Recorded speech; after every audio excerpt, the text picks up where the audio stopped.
Imagine you are walking through a dense, quiet forest thousands of years ago.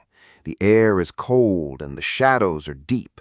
Suddenly, a pair of eyes catches the dim light from a bush. It is a young wolf. Its ears are slightly lowered, its face is rounded, and its eyes are remarkably large. Your heart rate spikes, but not from terror. Instead, a strange, overwhelming warmth floods your chest. Your hand moves forward, entirely on its own. You want to touch it. You want to feel the texture of its fur, to assure it, to bring it close. This is a profoundly strange reaction. In a world ruled by brutal survival, where every resource is scarce and every wild predator is a potential threat to your life, dropping your guard to stroke another species makes absolutely no sense. It does not provide calorie intake, it does not secure shelter. Yet, if we see a soft, rounded creature today, whether it is a domestic kitten, a wild bear cub, or a massive, slow-moving capybara, our absolute first, most desperate instinct is to reach out our hands and pet it. Why do we do this? Why are humans the only creatures on Earth who want to pet everything? To understand this mystery, we have to look closely at our own design. When a baby is born to a deer or a horse, it can stand within minutes. Within hours, it can run with the herd. But when a human baby is born, it is completely, terrifyingly helpless. It cannot walk, it cannot feed itself, it cannot even hold up its own head. For millions of years, a human infant was the easiest target in nature. If the adults of a tribe grew tired, if they got distracted, or if they simply found the constant, exhausting demands of a crying infant too heavy to bear, that baby would die, and with it, the entire human story would stop. Evolution needed an emergency insurance policy. It needed a mechanism so powerful that it would force exhausted, starving adults to drop everything and protect a fragile bundle of bones and skin. The solution was a biological design code. Midway through the 20th century, an Austrian scientist named Konrad Lorenz discovered that nature uses a very specific blueprint for babies. He called it the Kindchenschema, or the baby schema. It is a structural collection of specific physical features: a head that is oversized for the body, a high, protruding forehead, chubby cheeks, a tiny nose, clumsy limbs, and above all, massive, wide eyes set low on the face. When a human adult sees these specific proportions, something extraordinary happens deep inside the brain. Neurologists have discovered that your brain does not casually look at a baby face and think, "Oh, that's nice." Instead, the visual signal completely bypasses your conscious thoughts.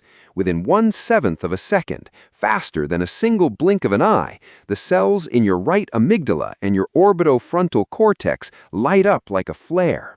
This is the oldest, most primal part of your emotional circuitry.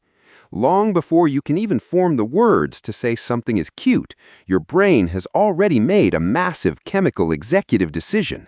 It floods your nervous system with dopamine, the chemical of intense pleasure, and oxytocin, the hormone of deep trust and bonding. It flips a behavioral switch inside you, screaming a single unyielding command: protect this, keep it warm, touch it. But this emergency survival system had an unintended side effect. It was designed so beautifully and tuned so incredibly high to keep human babies alive that it became a hypersensitive net. It began catching things it was never meant to catch. Because our brains are completely defenseless against this baby blueprint, we become intensely vulnerable to anything that copies it. When you look at a puppy, a newborn seal, a tiny duckling, or even a round, chubby hamster, you're not just looking at an animal. Your evolutionary wiring is misinterpreting the visual data. Your brain sees the wide eyes, the rounded skull, and the clumsy movements, and it mistakes it for a human infant in desperate need of love. The ancient machinery slips directly into overdrive. The dopamine floods, the oxytocin rises, and you feel that familiar melting sensation in your chest. But seeing it is not enough for a human. We have to take it a step further. We have to touch. To find out why physical touch is our default language, we have to travel back even further into our evolutionary past, long before we were even human. We are primates, and for primates, touch is the ultimate currency of life. In the wild, chimpanzees, baboons, and monkeys spend hours every single day sitting in quiet groups, carefully parting each other's fur, cleaning away dirt, and running their fingers across each other's skin. Biologists call this social grooming. It looks like simple hygiene, but it's actually the glue holding their entire world together. When one primate grooms another, it drops its defenses completely. It is a profound demonstration of absolute trust. It tells the other, "I will not bite you, I will protect you." This prolonged physical touch sends a powerful signal to the nervous system, instantly activating the vagus nerve. It lowers the heart rate, reduces blood pressure, and dramatically plummets cortisol, the chemical of chronic stress and fear. For our ancestors, touch was the only way to build an alliance. It was the original language of safety. As humans evolved, we traded a lot of our body fur for bare skin, and we developed complex spoken language to build our tribes. We stopped spending our afternoons grooming each other's hair, but our neurological wiring never forgot what skin-to-skin touch meant. The old circuits remained deep in our flesh, waiting for a destination. When we took our ancient primate need for grooming and slammed it directly into our hypersensitive baby protection instinct, a beautiful mistake happened. We looked out into the wild, terrifying world around us, and instead of just seeing meat or predators or pests, we saw faces that looked like our children. We saw soft fur that begged for our primate fingers. We reached out our hands, and something miraculous happened in return. The animals we reached towards, the ancient wild dogs, the small woodland cats, the horses, were mammals too. They possessed the exact same ancient oxytocin pathways. When we began to stroke them, mimicking the rhythmic, soothing pressure of maternal grooming, their stress levels dropped too. Their brains flooded with trust.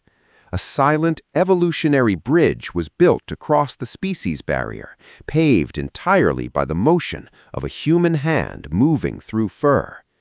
We didn't just pet animals because we liked them. We pet them because our hands are tools designed to create safety, and our brains are permanently trapped in a beautiful loop of empathy. We are a species defined by an intense existential loneliness, looking out into a universe of silent nature, desperately trying to find a connection. So the next time you see an animal and feel that sudden, undeniable urge to reach out your hand and smooth its fur, take a quiet moment to look at your fingers. You're not just looking at a cute creature, you're witnessing an ancient, beautiful glitch in the human design. Your brain is running a millions of years old program meant to keep our fragile species alive, and your hands are speaking a silent, primal language of peace that the entire animal kingdom can understand. In a world that often feels cold, isolated, and entirely mechanical, our desire to pet everything is a soft, living reminder of who we actually are. We are the creatures who chose to touch the wild, not to break it, but to tell it, "You are safe with me."